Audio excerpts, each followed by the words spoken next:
Charlie, 1-0 at home, Sociedad, a game that we all thought we were going to win.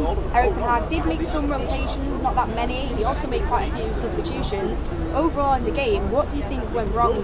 What was the difference between this and how we played in the Premier League? Too much is different, to be fair. I think playing out from the back, there wasn't really any building up from the back, to be honest. It was just passing from left to right. I think there's no energy in Maguire and Lindelof.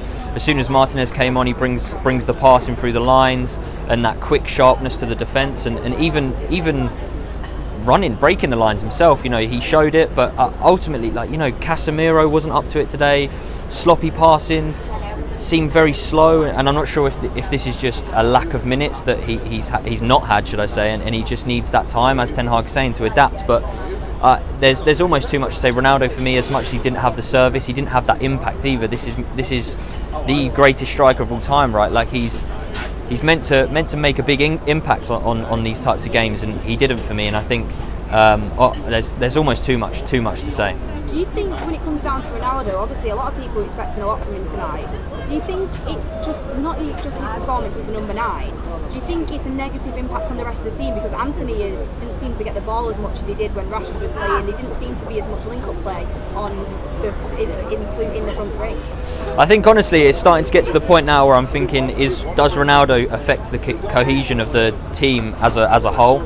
I feel like although we moan about Rashford when he plays through the middle, that his hold-up play isn't that good, but ultimately when he can get in behind like he does, and when we do get in a little bit of trouble, we need to clip channels, then he's one that will run in behind, and Ronaldo just can't do that. He might be able to hold the ball up a little bit better, but ultimately he had no effect on the game, regardless of service, as I say. And I just think I don't want to go that far and say that Ronaldo, I do see why Ten Hag wanted to get rid of him. Like, at the end of the day, it's Ronaldo we're talking about, but I do think it's getting to that point now where fans will slowly start to not necessarily turn on him. I don't think it'd ever get to that point, but will want Rashford, and when Martial is fit, they'll be wanting these guys to start through the middle. Yeah, and do you think now with the changes that he made, obviously Fred coming in the midfield, playing with Casemiro, we expected a lot from that partnership. Do you think with them coming in and playing, they've not really made a case, have they, for Eriksen to start them? No, not at all. Fred was awful, and playing as a number 10, I'm not sure. It seemed like he'd never kicked a ball before in his life. It was just every pass. As soon as the ball got to him, it was like he had the right idea but never could execute it. And as I said, I spoke about Casemiro briefly before. It was just the passes, and he just didn't seem to have energy. And that's another thing. Like, our team, even though most of the players hadn't played in a while, we just had no energy. There was nothing to us, and the players who were coming in, they didn't seem like they wanted to get that shirt off the player who has it, and that's the disappointing thing, because we're in so many competitions. We're playing 2 games a week now, that if we haven't or don't seem to have that full squad that are willing to fight for each other, then how good are we actually going to be? Do you have any criticism for Eriksen? Because I personally thought some of his substitutions and the way he did play Fred in that number 10, it was a bit baffling to me. Do you think there's anything else he could have done to kind of change that result? I mean, ultimately, when I saw the team, I immediately thought that Eriksen would play in the 10, and obviously Casemiro and Fred would play as the 2 deeper players. But I think Eriksen has shown that when he does play as that deeper kind of 8-6 role, that he obviously is the person that gets the ball and turns, and then obviously breaks the lines.